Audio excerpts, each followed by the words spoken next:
Series নিশ্চিতের লক্ষ্যে কাল পাকিস্তানের বিপক্ষে দ্বিতীয় ওডিআইতে নামবে বাংলাদেশ। প্রথম ম্যাচে বড় জয়ের পর আত্মবিশ্বাস বেড়েছে মিরাজ ও শান্তদের। অন্যদিকে সিরিজ বাঁচাতে মরিয়া পাকিস্তান। মিরপুরে দ্বিতীয় ওডিআইটি শুরু হবে কাল দুপুর 2:15টায়। মাঠ ও মাঠের বাইরে নানান সংকট। আন্তর্জাতিক ক্রিকেটে রঙিন প্রত্যাবর্তনে কিছুটা স্বস্তিতে বাংলাদেশ। নাহিদের আগুনে বোলিং, তানজিদের ঝোড়ো 50-তে পাকিস্তানকে উড়িয়ে উজ্জীবিত টাইগাররা। এবার সিরিজ নিশ্চিতের পরীক্ষা। বিকাশ পেমেন্টে 10,000 টাকার বেশি অফার। শপিং চলছে তো। এক পেশে প্রথম ওডিআইতে কোনো চ্যালেঞ্জে পড়তে হয়নি। পাকিস্তান ঘুরে দাঁড়াতে পারে শক্তভাবে, তাই নির্ভর থাকার কারণ নেই মিরাজ লিটনদের। উইনিং কম্বিনেশন ধরে রাখার সম্ভাবনাই বেশি। র্যাঙ্কিংয়ে উন্নতি আনতে দলীয় সমন্বয়, ধারাবাহিকতার বিকল্প নেই।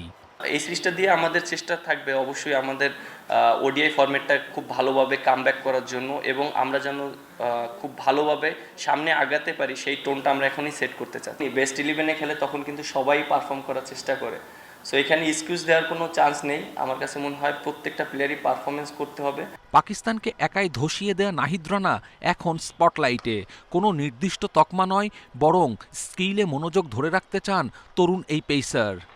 স্পিড এই জিনিসটা নিয়ে আমি চিন্তা আসলে করি না, কারণ আসলে ইন্টারন্যাশনাল ক্রিকেটে স্পিডের চাইতে আপনার স্কিলটা ম্যাটার করে। তো আমি এই জিনিসটা নিয়ে কাজ করার চেষ্টা করতেছি। ক্রিকেট হচ্ছে গোল বলের খেলা, যে কোনো সময় যে কোনো টিম ঘুরে দাঁড়াতে পারে। অবশ্যই নেক্সট ম্যাচ তারা হয়তো ওদের স্কিল কিংবা ওরা যে জায়গাগুলো ভুল করছে ওরা নেক্সট টাইম শুধরে আরও স্ট্রং হয়ে কামব্যাক করার চেষ্টা করবে। ব্যাটিং সহায়ক উইকেটে বাজেভাবে হেরে বিপর্যস্ত পাকিস্তান।